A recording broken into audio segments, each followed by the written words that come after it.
Hello, everyone, and welcome to our meeting. I'm very honored and happy to talk today to author Katie Kitamura from the United States of America, and her new book, Intimități, was translated into Romanian and recently published by Trei Publishing House. So, hello, Katie. Thank you for accepting this conversation. And first of all, I have to tell you that I have to confess that I absolutely loved your novel. Oh, it was,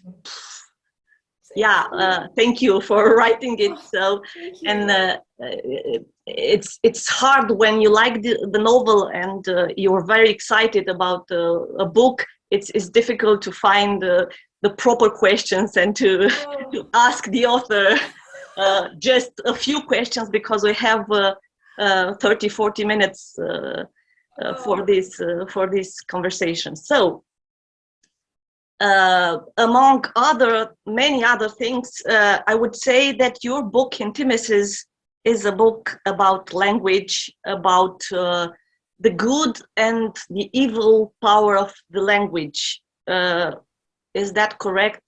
Would you say, am I right? Yes, absolutely. I mean, first of all, Florina, it's so nice to be here in conversation with you, and thank you so much for taking the time to read the book and to be so generous in your response. It really means a lot to me. And you're absolutely right. You know, the starting point for this novel was really in language and the mutability of language. And I remember over 10 years ago, I was listening to the radio when I heard Charles Taylor, the former president of Liberia, speaking at his own trial at The Hague. And there was something that was really destabilizing about hearing him speak, because he's, of course, a very powerful speaker. In some ways, he was incredibly persuasive. In other ways, you could clearly see he was monstrous. He was a criminal. And that juxtaposition of both the kind of power of language, both to persuade and to undermine, was immediately something, as a writer, I thought I was interested in exploring. You know, I like to think about the points where language breaks down, where it starts to lose its meaning. And then on the other hand, also to look at how it gains its meaning, how there are kind of systems and structures that create meaning. And so the system that's at the heart of the novel is a court, it's a war crimes tribunal. And I was really interested in thinking about how language moves through a space like that and how it gains its power.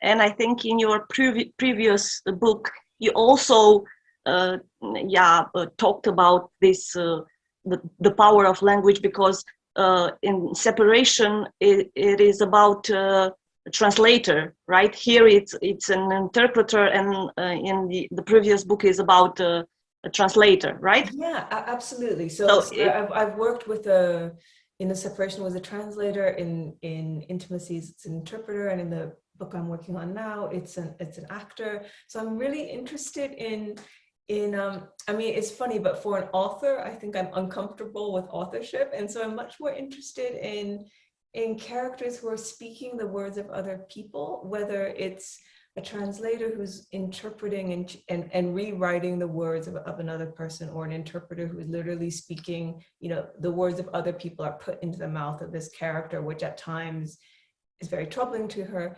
And then in the case of the book I'm working on now, it's an actor who's interpreting a part, who's learning lines, who's again playing a part. And so I think part of that is, you know, I'm interested in characters who are adjacent to the seat of power rather than in the seat of power. Mm-hmm. And so, you know, in a Separation, I think it's significant that the husband is the author and the central character is a translator. And again, in this one, there are a lot of the secondary characters are in positions of considerable power, but the character who's at the heart of it is somebody who language passes through her. And I think for me, as I thought about the novel, I felt like the big kind of trajectory of this character was really for her to understand that she is changed by the language that she speaks, and similarly that she also changes the language that she speaks, that she brings her own meaning to it, her own layering to it, that there's no kind of pure language that can pass through a person.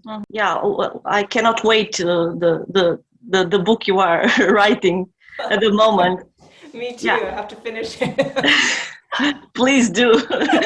Yeah, why intimacies? Why not the singular intimacy, which could include all types of intimacy? Yeah. Closeness, familiarity, nearness.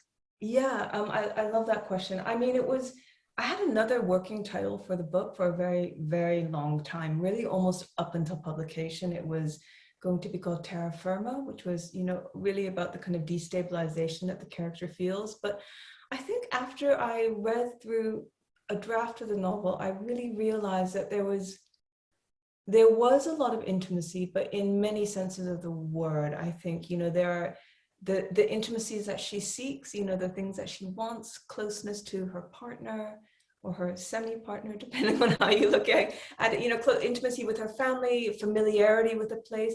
And then there's a lot of unwanted intimacy in the novel as well. There's a lot of sexual harassment. There's a sense of people who are coming into her space. And then I think the most uncomfortable intimacy of all, which is with this former president who's been accused of war crimes and who she is a primary interpreter for. And so she finds herself being too close to him. And so I thought intimacy, I don't know if it's the case in Romania, certainly in the United States, we're really taught, intimacy is a little bit of a word like empathy. It's something that you're taught to desire. It's something you're taught to foster in your relationships. You're told that intimacy is, you almost think of it as an unequivocal good. And I think writing this novel, I realized that there are really two sides to it, that there are intimacies that can be very harmful and detrimental. And so I thought putting it into plural would kind of put it into the round again and help people think about the different aspects of that word.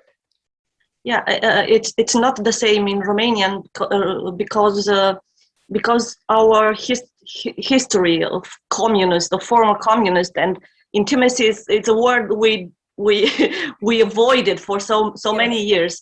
So we tend to be frightened by the idea of intimacy because of the political context and this very different way of seeing things around, and people were frightened of talking to the others because there was this structure called securitate, and everyone could be your enemy. So to be intimate with somebody, you could do that inside your own house, maybe inside your family.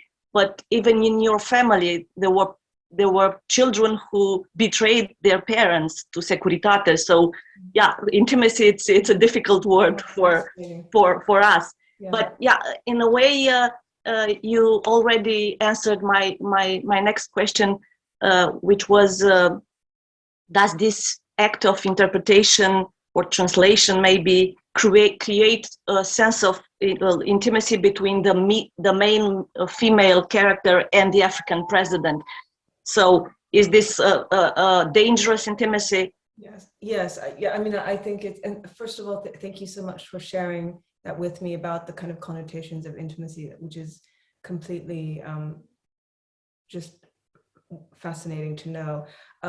It is exactly that. I think in the novel, her closeness to the former president becomes something that's destabilizing, that makes her senses feel as though she's lost her ethical compass in some way.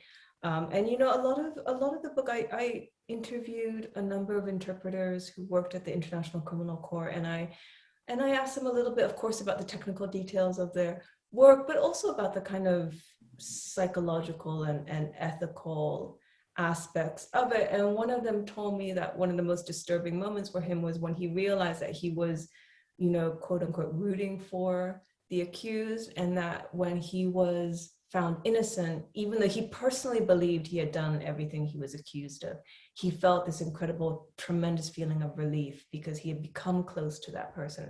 And that was really interesting to me, this idea that you could become so wrapped up through the transmission of language. It's not really that they're sharing stories about their children or anything like that, but it's just through the passage of language back and forth, the fact that you're speaking for a person and that they can understand you and only you in the room, for example. Something about that creates a kind of ethical ambiguity. I mean, I also have to say that for me, it was important that the character would grow alive to ambiguity. I think she starts the book feeling quite confident about, I think, where she stands and where the institution she works for stands. She believes in its authority. She believes in her own neutrality. She believes that she's a kind of pure instrument of the court and that, you know, the justice that it metes out is completely impartial. I think that's complicated for her by the end of the book. And she begins to realize that, you know, it is, these courts are institutions like any other institution, and they must therefore function as institutions. And so I think that's something that she comes to recognize over the course of the novel. I am interested about this postmodern mutation of the first person discourse generally, because I worked for a doctoral, for a PhD about autofiction and all kind of first person books, novels, that were published in Europe and also in Romania for the past 20 years, so to say. So my question is, why did you choose first person for this novel? Mm-hmm. Because it's not a common first person book, so to say. Mm-hmm. It's something more of a meditation mm-hmm. than a story itself. Mm-hmm. I mean, I would love to hear more about your research, because I mean, autofiction is quite new in the United States, oddly. I mean, of course, there are forebearers, but it's really become a movement, I would say, almost only in the last 10 years or something. It's new, and it's a much more established tradition, obviously, in Europe. So I think it's been very interesting, because I feel my actual peers right now are discovering it as a form and playing with it. And I teach on a master's of creative writing. I teach a lot of young writers, and there was definitely a period when it felt like everybody was working on an autofictional novel, and that persists today. Quite a number of my students are working on that form. But I mean, this isn't autofiction, obviously. But it's been interesting because people have sometimes placed it a little bit adjacent to autofiction, even though there's nothing in the book that is from my own biography, and there's nothing, that is about the act of writing itself. It's almost the opposite. It's about the act of not writing. But I'm interested, I guess to some extent this returns to the title, but I'm interested in how you create closeness with a reader. And I think in the United States, certainly in the kind of, English language world, there's this idea of confessional or closeness is brought about by disclosure of information. Uh-huh. And I think it's often the opposite for me as a reader. I feel closest to a character when I'm seeing the world through their eyes. And so I think with the first person, I wanted to see if I could withhold almost all information. And so with both this character and the narrator in a separation, you don't know very much about them. You don't know their name. You don't really know their age. Uh-huh. You don't know anything about their personal history. For the character in Intimacies, you don't know if she's had previous relationships or how they've gone. You just have a sense of how she sees the world. And for me, I wanted to try to use first person in order to simply almost erase the narrator. So it's almost like a filter through which you apprehend the world, but you're not getting the kind of ego of the first person controlling the narrative. I mean, the other thing I would say is that I found for a very long time first person really difficult to write. I felt like I was uneasy with two things. I was uneasy with the closeness to myself and the kind of sense that in writing I was speaking of myself. And then I think also, as I said earlier, I'm not super comfortable with the idea of authorial control and authority in general. And I think there's something about the first person narrative, which, as you said, is I'm going to tell my story. I'm going to direct you through my story. I'm going to lead you through my story and possibly manipulate the way you experience the story. And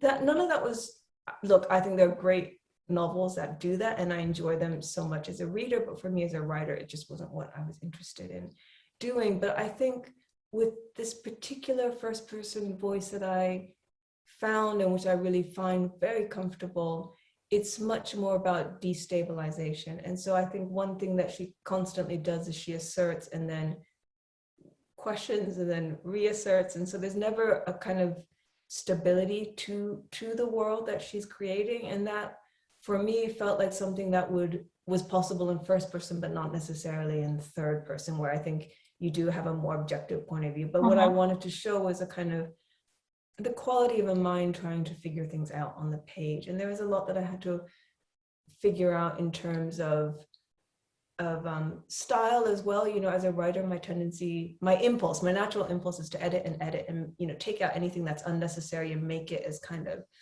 terse and succinct as possible. But with this first person, actually what I have to make myself do is leave things in, because I think the point is that when you have a first person voice, you know, the kind of the kind of mirage of fiction is that on the first opportunity this voice grasps at the perfect metaphor, but actually that's how very few people's minds work, including most writers. You know, it's on the first, second, third time that you apprehend exactly what you want to say. And so I had to kind of make myself leave that process on the page a little bit more. This intimacy is not, it's not always good, it's not always bad. It's something from one way or the other. So the intimacy between the female character and her Dutch lover is good, but the intimacy between this Adrian and her friend is not that good. The intimacy between her and I don't know, her new friend, the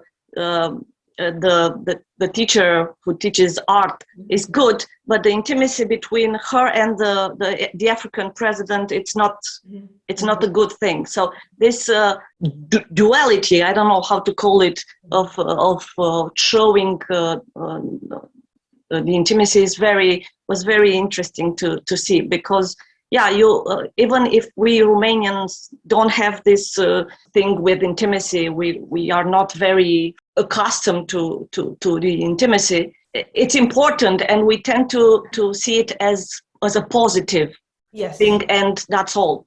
Yes. What you did is to show the other way, to show that there are things that are too intimate to be. Well, it was something I was thinking about, you know, one thing that I wanted in the end of it's been interesting to see how people respond to the end of the book, which is people have different kind of responses to it, but I think on the whole people think it is a very positive ending for the character.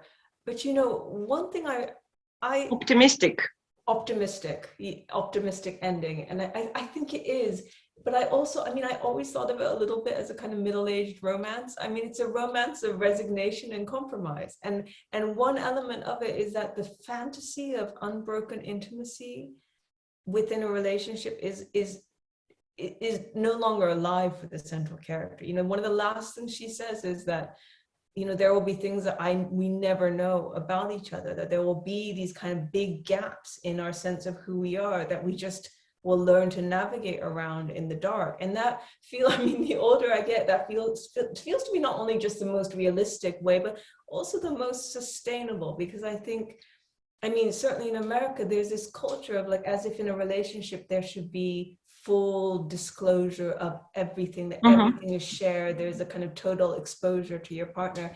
And I actually think one thing that makes a relationship sustainable is actually if each person can have some privacy, if they can have things that are only for themselves, or if they that are you know, moments when they can be themselves for themselves and nobody else. And I think that's something that the character is coming to understand as she kind of reaches the final section of the optimistic ending of the book. Yeah, it was not something we could I don't know, tell that would happen at the end. So it's surprising, also optimistic and surprising. And I was thinking that intimacy is also about places in your novel. We see different places in which the main character is trying to feel at home. Yes. So this, her own apartment, her friend's apartment, and ultimately her lover apartment. he goes to Lisbon and asks her to stay in his apartment and wait for him. Yes. I thank you so much for that question. I mean, the spaces were really important to me. I was really thinking about how interiors function. It really began because I was, I obviously the starting point for the novel was the courtroom and the characters within the courtroom. And so from the beginning, I was thinking about the novel in terms of space and in terms of how people behave within certain spaces. And I think, we barely see the central character in her own apartment, really. Most of the time she's in somebody else's apartment. And she's having to navigate what it means to be a guest in a certain space. And she's also thinking about how certain spaces erase her presence completely. And so obviously in the case of the courtroom, that's functional. That is, part of her job is to kind of seamlessly blend into the backdrop of the court. In her lover's apartment, that's something that's a little bit different, but she feels that same kind of process of erasure taking place. And it's at that moment when she decides to kind of make a shift in her relationship. But I was always thinking about spaces in haunted spaces. I'm always interested in how, the apartment of her lover, Adrian, is really conceived of almost as a haunted space. It's haunted by the kind of ghost of his wife. And how do you reclaim those spaces is something that I was trying to kind of work out. She's a person who doesn't have a home in some fundamental way, and she's trying to imagine what that home would look like. So yeah, the spaces, I love writing those interiors. I love, I almost can't find a domestic space without turning it into a haunted house of some kind.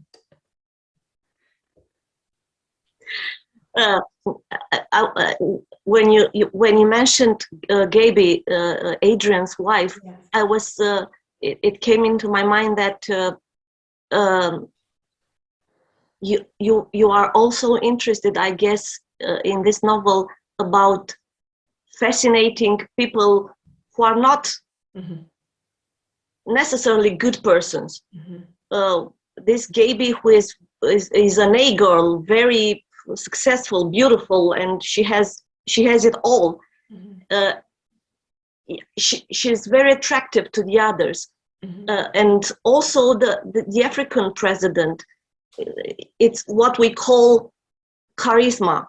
It's something that powerful people have, but is it about their presence, or is it about language? What makes them very attractive for the others? Because I think this is something you wanted to develop in your book, and maybe there is a meaning. Yeah, I am really interested in charisma. I mean, for two reasons. I think I'm interested in power, and charisma is power. And then I'm interested in performance and how people perform. And so there's, in the case of the former president, there's a performance within the courtroom. He's performing the part of this person who's been accused of war crimes, but who is there to perform his innocence. I'm interested in performance on the scale of, when you have almost a stage set in the sense of the courtroom. That's really interesting. But I'm also very interested in very small scale, intimate performances. And by that, I mean the performances we're not even aware that we're doing. So, the way we behave with certain people, the people we pretend to be, and how those layers sometimes put us at a distance from our own selves. So it becomes quite hard to access who you actually are beyond those performances. And I think ultimately, I don't know that I don't think there's some true self that's revealed underneath all the layers. I think in some ways the layers is all there really is. And so I think I'm interested in charisma. I'm interested in the moment, in the effect of charisma, but also the moment when charisma kind of falls away and you see the performance kind of, fall apart at the seams a little bit. That moment's always really interesting to me, because I think what happens in that moment is not that you see the person as they really truly are in all their naked honesty, but actually you see something much scarier, which is a kind of non-person in some way. And so I think, to some extent, charisma is useful for me as a writer, because I like to see how, it's like throwing something into the middle of the room. You can kind of see how the other characters react to it. You can see how power structures are rearranged. You can see how intimacies are reconfigured. But ultimately, it's also because in charisma, you see the kind of most obvious form of how we perform a version of ourselves, and that can fall away. And then what you have is really just fragments, pieces of your subjectivity. Can I take back my optimistic about the end of the novel?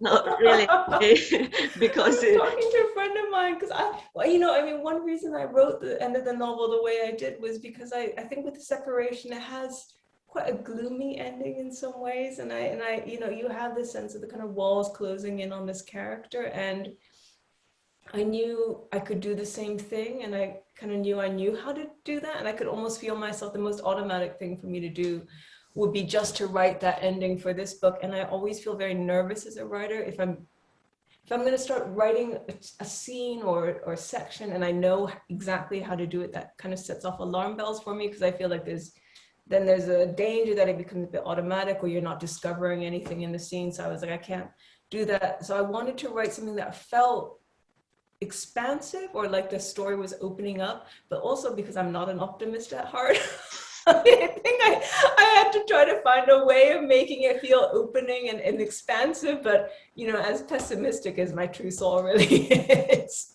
Same here, and I think you did well that you left an full of light ending for this book, because it's something which contradicts what the reader expects to find. It's good not to be able to predict what the end will be. So it's good that you did. And I was wondering, we see these days that things are happening around us in Europe, and in a way, I cannot believe that we are living these times. My question here is literature or language capable of coping with disaster, with war, with evil? Is it capable of saving us in a way? How do you see the function of literature in such a context?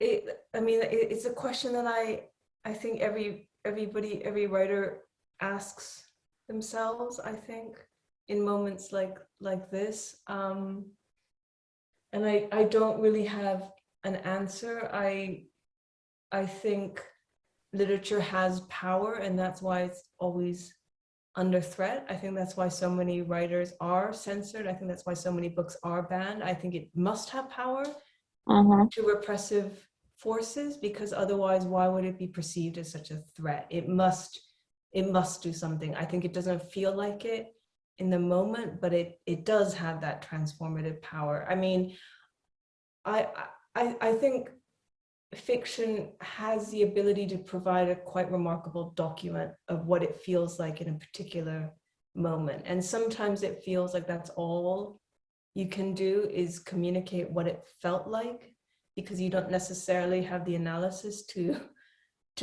know, really. So you can, sometimes I feel like, Intimacies was written during what was a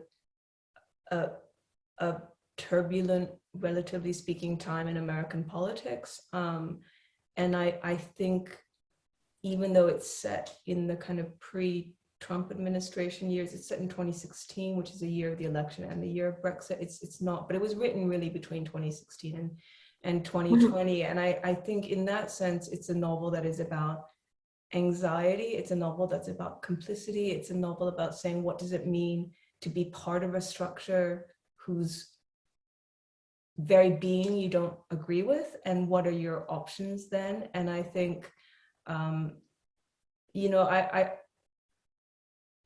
think it's very easy to feel like it's not really doing anything, but I believe it does, even if it doesn't feel that way to very many writers. I don't know how it feels. I don't know how it feels for you. I don't know how it feels for you, but I believe it has power. Simply, it must have power, because otherwise, why does it pose such a threat if it doesn't have power? It's different from a reader points of view, because as a writer, you tend to tell the truth, maybe to make a place or something context in which you can tell the truth. You don't have to write a historical novel. You can just write a meditation about power, truth, or something else. But as a reader, I think these days reading is very important to keep, not to lose your mind, maybe. Yes. Not to feel the fear, yeah. Because when you read about all these things, you are terrified, and there is something that there should be something that can save you. Books can save you. I think it has this healing power, maybe. Yeah, I mean, I think, as a writer, when I speak from my own writing, I really couldn't say it's worth very much. But when I speak as a reader of other people's work, I think it saves you. It's, as you say, it helps you maintain your sanity. It can give you perspective. It can remind you that you're not alone. It's there's that wonderful line that James Baldwin says, is when you think you are suffering, and then you read and you realize you are not alone. And I think that is not nothing. So as a reader, I should have said that as a reader, it is what sustains you. It reminds you that the individual experience is that a life is still a life, and that it has a meaning, I think. But it's, in relation to politics, in relation to climate change, it's in relation to so many of these things, you do feel is writing the most useful thing. But I mean, one thing I will say, which is really true, I think, is that, and I don't know how it is in Romania, but certainly in America, you feel that language is used imprecisely by politicians all the time. And we really saw that in the last 4 years. And same here. Imprecisely by media as well. And as a writer of fiction, everything you're trying to do is to make people look more closely at the meaning of words, and to use words in as specific a way as possible. And that's a very small thing, but it's not an insignificant thing, I think. And to say that language has meaning, that truth has meaning, that's something that I think a writer can do in their own small way. Related to you've just said, we have this day the propaganda, the Russian propaganda, which describes, so language is used to describe something which is fake, to lie, actually. Yeah, one thing that really struck me when I was researching this book was that whoever controls the language is controlling the story. And so if you can manipulate language so that it's possible to say you're lying, that's not true, or to distort reality. I mean, language has an incredible ability to gaslight people. Yes. I think so if you have control of the language, if you're able to say you are not allowed to use certain words, then you are actively changing the reality that people are living in a very concrete, not a theoretical way, but a very, very concrete way. Yeah, we had these problems during communism. The censorship was literally cutting words in novels, like bread, hunger. So these words were forbidden, and they were literally cut off the books.